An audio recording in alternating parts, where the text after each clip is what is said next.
Sir काय नाव आहे आपलं, कुठून आलात? माझं नाव दिलीप प्रभाकर सावडे, जिल्हा जळगाव, महाराष्ट्र राज्य कोतवाल महसूल सेवक संघटना राज्य कोर कमिटी अध्यक्ष। आजचा कोणता कितवा दिवस आहे आंदोलनाचा? या आंदोलनाचा आमचा आज 16वा दिवस आहे आणि संविधान चौकात आम्ही संविधानाच्या मार्गाने आम्ही आंदोलन करत आहोत। काय मार्गदर्शन कराल इथं बसलेल्या कोतवालांना आणि घरी बसलेल्या कोतवालांना काय सांगाल या माध्यमातून? सर, या ठिकाणी आमच्या 40 वर्षापासूनची जी हक्काची मागणी चतुर्थ श्रेणी, या चतुर्थ श्रेणीसाठी आम्ही इथं संविधान चौकात बसलेलो आहे। घरी असलेल्या महसूल सेवकांना माझी एकच विनंती आहे की घरी सडून मरल्यापेक्षा इथं आंदोलनात येऊन मेलेलं बरं, कारण गेली 16 दिवस झाले इथं आमची संख्या जी आहे ती जशी तशी आहे आणि स्वयंस्फूर्तीने आम्ही आंदोलन करतो। फक्त महाराष्ट्रातील तमाम महसूल सेवकांना माझी विनंती राहील की त्यांनी लवकरात लवकर नागपूरला यावं, कारण गेली 40 वर्षापासूनचा प्रश्न आपला आहे आणि या विभागातले महसूल मंत्री मुख्यमंत्री असल्यामुळे आपल्याला आंदोलन एकदम तीव्र करायचं आहे। विदर्भ महसूल सेवक संघटनेने लावलेल्या चतुर्श्रेणी मागणीसाठी आंदोलनांना याच्यासमोर भूमिका काय राहील या संघटनेची, काय सांगाल? सर, गेली 16 दिवस झाले आम्ही संविधानाने दिलेल्या हक्कानं संविधान चौकात आम्ही फक्त धरणे आणि मोर्चा आंदोलन करतोय, परंतु 16 दिवस झाले माननीय महसूल मंत्री, ज्यांचा हा गृह जिल्हा किंवा मतदारसंघ आहे आणि महसूल मुख्यमंत्र्याचं हे गावच आहे, तर 16 दिवस झाले ते इथं येत आहे, नागपुरात आहे, परंतु 16 दिवस झाले त्यांनी आमच्या आंदोलनाला साधं एक निवेदन दिलं नाही किंवा काही आमच्याशी चर्चा करायला तयार नाही। म्हणून हे आंदोलन आता आम्ही साधारणतः 2 दिवस थोडं पावसाचे असल्यामुळे आम्ही सहनशीलता वापरून थोडं आंदोलन म्हणजे तीव्र न करता दसऱ्यानंतर साधारणतः हे आंदोलन एवढं तीव्र होईल की इथं संविधान चौकात निश्चित 12,000 लोक येतील आणि इथं बसण्याला सुद्धा जागा उरणार नाही।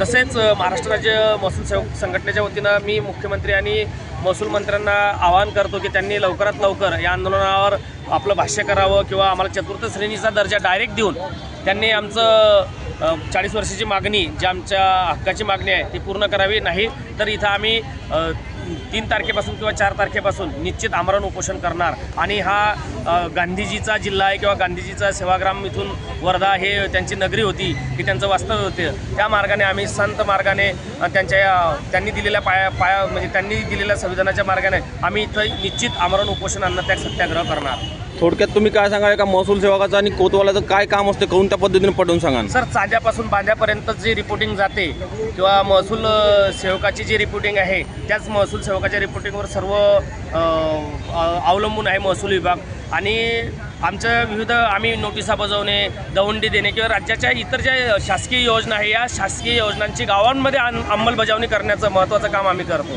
सर, 21 प्रकारचे आम्हाला कामं असतात आणि 24 तास आम्ही यांचे बांधील आहे। आमचं असं स्पेसिफिक आम्हाला गृह विभागातील पोलीस पाटील यांना सहकार्य करावं लागते, आम्हाला आरोग्य डिपार्टमेंटला लसीकरणाला सहकार्य करावं लागते, रात्रीपारीत पहारा गावात द्यावा लागतो। काही असे कोरोनाच्या संकट काळामध्ये महसूल सेवक किंवा कोतवाल हे असे देवासारखे धावून आले आणि त्यांनी पूर्ण गावात चर्चा केली आणि त्यांनी खूप प्रशासनाला सहकार्य केलं। म्हणजे विविध प्रकारचे कामं हे आम्ही गावात करत असतो, नैसर्गिक आपत्ती असो किंवा पंचनामे असो, महसूल गोळा करणे असो आणि तलाठीच्या खांद्याला खांदा लावून फक्त एकच आहे की तलाठी संघटना किंवा तलाठी जे लोक कामं करतात खरं काम आमचं त्यांचं दिसतच नाही, नाहीतर नंतर आम्ही 80% मध्ये तलाठ्याचं काम आम्हीच करत असतो किंवा शासनाच्या विविध मागण्या किंवा विविध जे कल्याणकारी योजना आहे हे राबवण्याचं काम साधारणतः आमच्या गावामध्ये असतं आणि गावात आम्ही हे करत असताना सर्व डिपार्टमेंटला आम्हाला सहकार्य करावं लागते। म्हणजे जे शासनाचे जे भाग आहे त्या एक भाग म्हणून आम्हाला ते काम करावं लागते।